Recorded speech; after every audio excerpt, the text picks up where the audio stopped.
મિત્રો, આજની કથા ખૂબ જ સુંદર છે, જે દરેક મનુષ્યના મનમાં એક વખત તો પ્રશ્ન અવશ્ય ઉત્પન્ન થાય છે અને આ પ્રશ્નનો ઉત્તર આજે મળવાનો છે.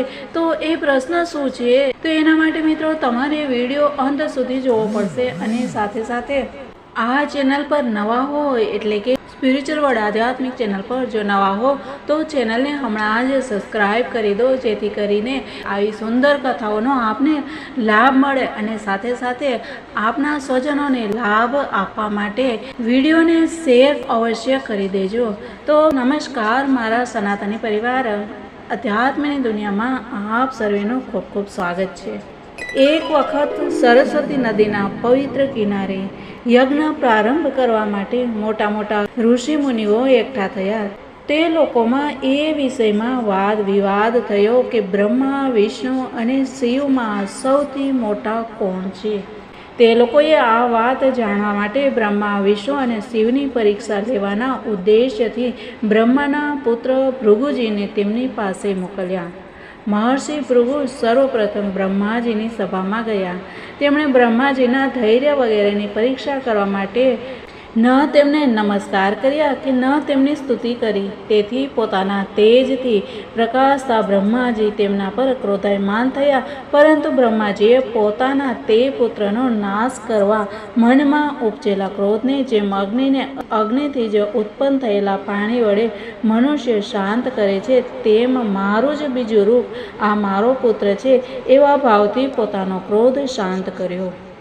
ત્યાંથી મહર્ષિ ભૃગુ કૈલાસમાં ગયા. દેવાધિદેવ શંકરજીએ જોયું કે મારા ભાઈ ભૃગુ આવ્યા છે, ત્યારે તેમણે ખૂબ આનંદથી ઊભા થઈ તેમનું આલિંગન કરવા માટે ભુજાઓ લંબાવી.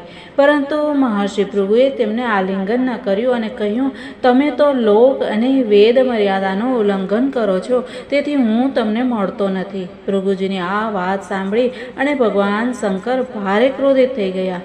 તેમની આંખો પોળી થઈ ગઈ. તેઓ ત્રિશૂલ ઉઠાવી ભૃગુને મારવા તૈયાર થઈ ગયા. પરંતુ તે સમયે ભગવતી સતીએ તેમના ચરણોમાં પડી અને નમ્રતાપૂર્વક વિનંતી કરી અને જેમ તેમ કરી તેમનો ક્રોધ શાંત કર્યો. હવે મહર્ષિ ભૃગુજી ભગવાન વિષ્ણુ પાસે વૈકુંઠમાં ગયા.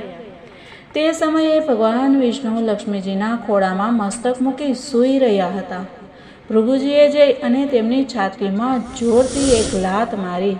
ભક્તવત્સલ ભગવાન વિષ્ણુ લક્ષ્મીજી સાથે પોતાની શૈયાથી ઉતરી અને ઊભા રહી ગયા અને મુનિને મસ્તક નમાવી પ્રણામ કર્યા. ભગવાને કહ્યું, બ્રહ્મન, આપનું સ્વાગત છે, ભલે પધાર્યા. આ આસન ગ્રહણ કરી થોડો સમય વિશ્રામ કરો. પ્રભુ, મને આપના આગમનની ખબર ન હતી, તેથી હું આપની સામે ન આવી શક્યો. મારો અપરાધ ક્ષમા કરો. મહામુનિ, આપના ચરણ કમળ અત્યંત કોમળ છે. આમ કહીને ભૃગુજીના ચરણોને ભગવાન પોતાના હાથમાં લઈ દબાવવા લાગ્યા અને કહ્યું, મહર્ષિ, આપનું ચરણોદક તીર્થોને પણ તીર્થ બનાવનારું છે. આપ તેનાથી વૈકુંઠ લોક, મને અને મારી અંદર રહેલા લોકપાલોને પવિત્ર કરો. ભગવાન, આપના ચરણ કમળના સ્પર્શથી મારા તમામ પાપો નષ્ટ થઈ ગયા. તેથી આજે હું લક્ષ્મીનો એકમાત્ર સ્થાયી આશ્રય બન્યો છું. હવે આપના ચરણોના ચિહ્નવાળા મારા વક્ષ સ્થળ પર લક્ષ્મીજી સદા સર્વદા નિવાસ કરશે. જ્યારે ભગવાને ખૂબ જ ગંભીર વાણીથી આ પ્રમાણે કહ્યું, ત્યારે ભૃગુજી પરમ સુખી અને તૃપ્ત થઈ ગયા. ભક્તિવશ તેમનું ગળું ભરાઈ ગયું, આંખોમાં આંસુ છલકાઈ ગયા અને તેઓ મૌન થઈ ગયા. ભૃગુજી ત્યાંથી બ્રહ્મવાદી મુનિઓના સત્સંગમાં આવ્યા અને તેમણે બ્રહ્મા, શિવ અને વિષ્ણુ ભગવાનને ત્યાં જે કોઈ અનુભવ થયો તે બધું કહી સંભળાવ્યું. ભૃગુજીનો અનુભવ સાંભળી અને બધા ઋષિમુનિઓ અત્યંત વિસ્મિત થઈ ગયા. તેમનો સંદેહ દૂર થઈ ગયો. ત્યારથી તેઓ ભગવાન વિષ્ણુને જ સર્વશ્રેષ્ઠ માનવા લાગ્યા, કારણ કે તેઓ જ શાંતિ અને અભયના ઉદ્ગમ સ્થાન છે. ભગવાન વિષ્ણુથી જ સાક્ષાત ધર્મ, જ્ઞાન, વૈરાગ્ય, 8 પ્રકારના ઐશ્વર્યો અને ચિત્તને શુદ્ધ કરનારો યશ પ્રાપ્ત થાય છે. શાંત, સમચિત્ત, અકિંચન અને સર્વને અભય આપનાર સાધુ મુનિઓની તેઓ જ એકમાત્ર પરમ ગતિ છે, એવું બધા શાસ્ત્રો કહે છે. તેમની પ્રિય મૂર્તિ છે સત્વ અને ઈષ્ટદેવ છે બ્રાહ્મણ. નિષ્કામ, શાંત અને વિવેક સંપન્ન પુરુષો તેમની ભક્તિ કરે છે. રાક્ષસ, અસુર અને દેવતા આ ત્રણેય જો કે વિષ્ણુ ભગવાનની ત્રિગુણાત્મક માયાથી જન્મેલી 3 પ્રકારની આકૃતિઓ છે. આ ત્રણમાં જે સત્વ સ્વરૂપ છે, જેમને ભગવાનની મૂર્તિ માનવામાં આવેલ છે, તે જ તેમની પ્રાપ્તિનું સાધન છે અને સમસ્ત પુરુષાર્થ સ્વરૂપ છે. સરસ્વતી તટના ઋષિઓએ પોતાના માટે નહીં પરંતુ મનુષ્યોના સંશય દૂર કરવા માટે એવી યુક્તિ રચી હતી. પુરુષોત્તમ ભગવાનના ચરણ કમળોની સેવા કરી અને તેઓ વિષ્ણુ ગતિને પામ્યા અને ભગવાન પુરુષોત્તમની આ સુંદર કીર્તિ તથા જન્મ મૃત્યુરૂપી સંસારના ભયને દૂર કરનારી છે.